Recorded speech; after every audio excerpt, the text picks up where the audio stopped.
Welcome back to the Kanc Connection. I'm Olivia Drapo, your anchor for today. We have a great show for you today, starting off with my Yay Sports segment.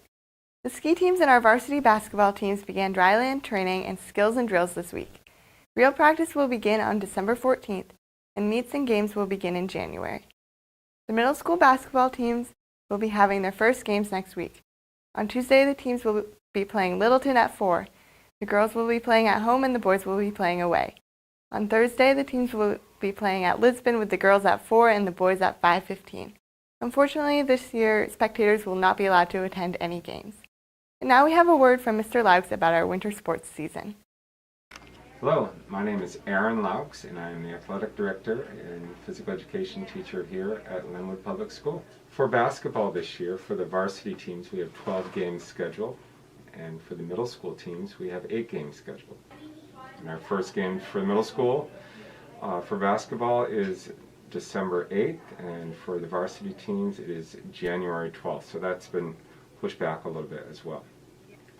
Some of the precautions that we have going into the season is that we are not having any spectators at the games, and our teams are playing with masks, and we're only playing teams that have masks, and also North Country teams only. With regards to skiing this year, what we have is everyone is going to be required to wear a mask, and similar to in soccer and basketball this year, we have our scheduling.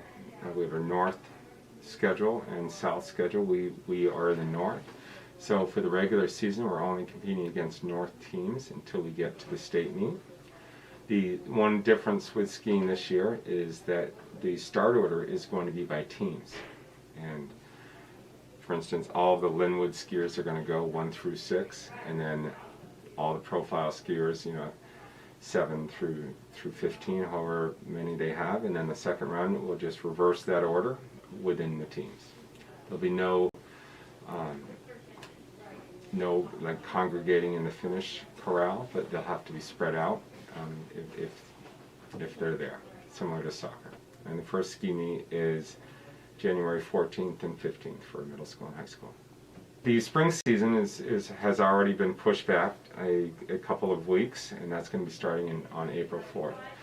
I'd like to add and thank everyone that was a part of the fall seasons. It was really, there was a lot of cooperation, and we didn't start the season having the fans wear masks, and as playoffs came, we asked everyone to wear masks. There's just a lot of cooperation, and I'm really happy for that support, and heading into the basketball and ski seasons and just trying to make it happen. And everyone's excited to be playing, and we're doing our best. And thanks for staying strong and helping out with the situation, and hoping that we get a full seasons in for both skiing and for basketball, and looking forward to the spring as well.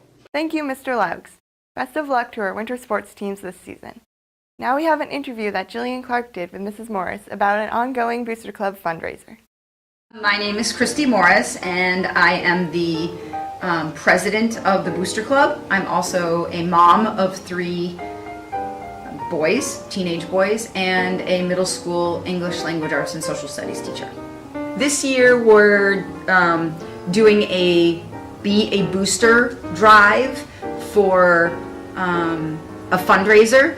Since we lost the Highland Games as our big primary fundraiser, we're just basically asking people to support the Booster Club. The Booster Club works to support the student athletes in our school. We provide financial support for athletic teams. We also purchase varsity jackets for our varsity athletes.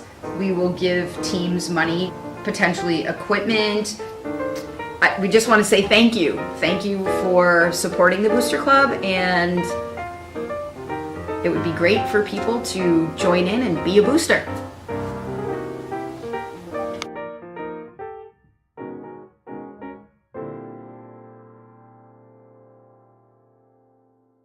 Thank you, Mrs. Morris. Next up, we have What Went Down in the World This Week with Shanna Drapo. Welcome back to What Went Down in the World This Week. I'm Shanna Drapo, coming to you with all the recent and most important news worldwide. The possibility of a COVID vaccine is getting brighter and brighter each day. Two companies, Moderna and Pfizer, are scheduled for FDA review on their vaccines later in December. The Pfizer vaccine has already been approved for emergency use in the UK. This is a major milestone in the process of ending this pandemic.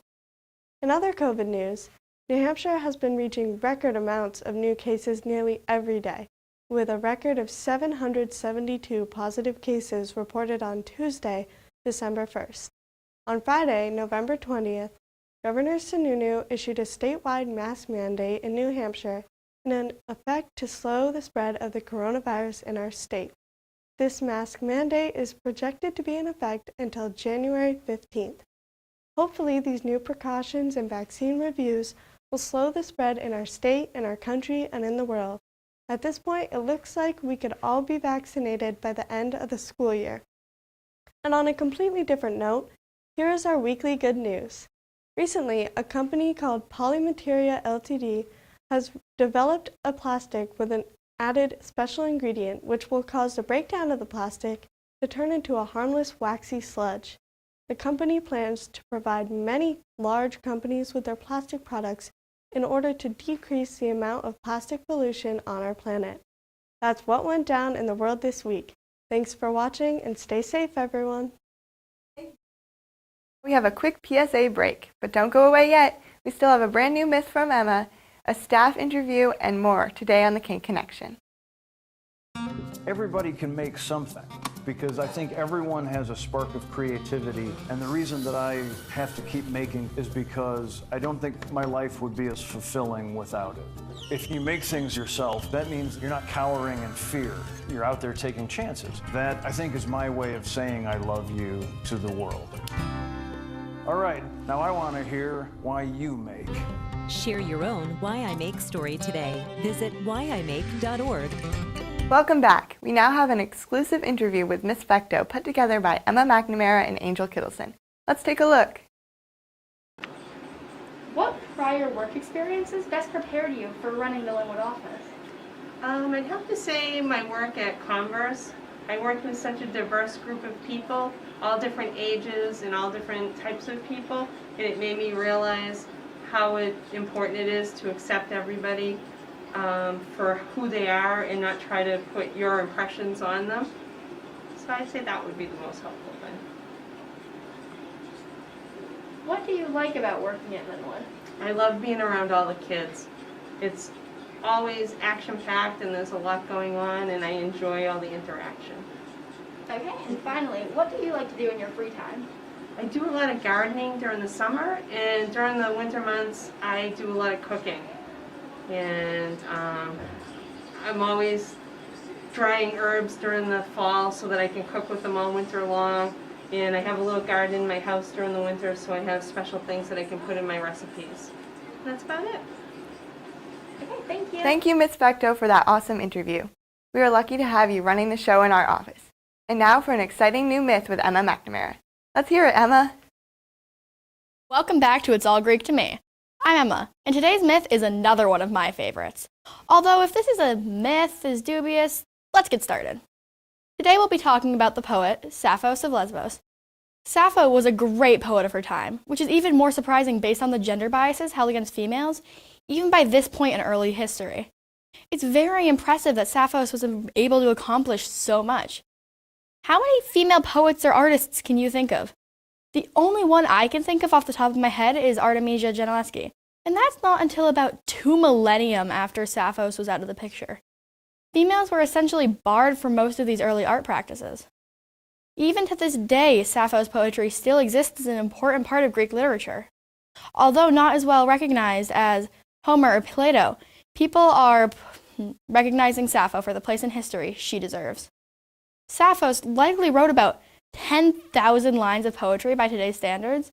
Although lots of it has been lost, what we have maintains influence to the modern day.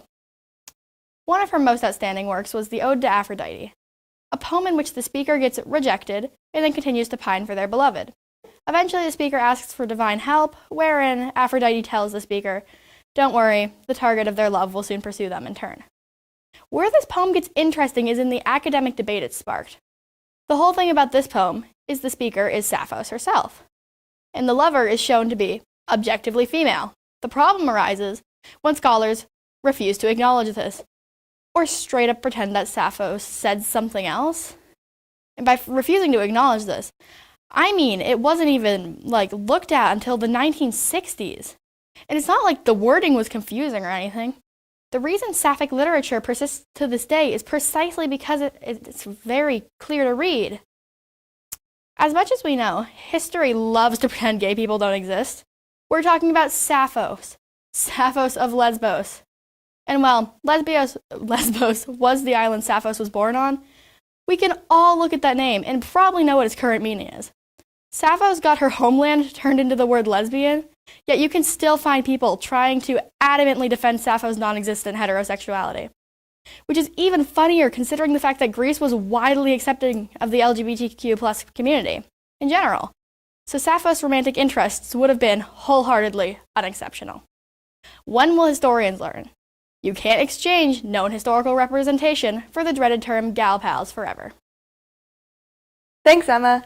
That's a really interesting part of our history. Coming up on Saturday, December 12th from 4 to 6 o'clock p.m., the Lincoln Woodstock Interact Club is holding the second annual Celebration of Lights event at the Village Shops in Lincoln. Area businesses will purchase a tree which they will decorate and have on display in the Village Shops. People will come through and vote for their favorite Christmas tree.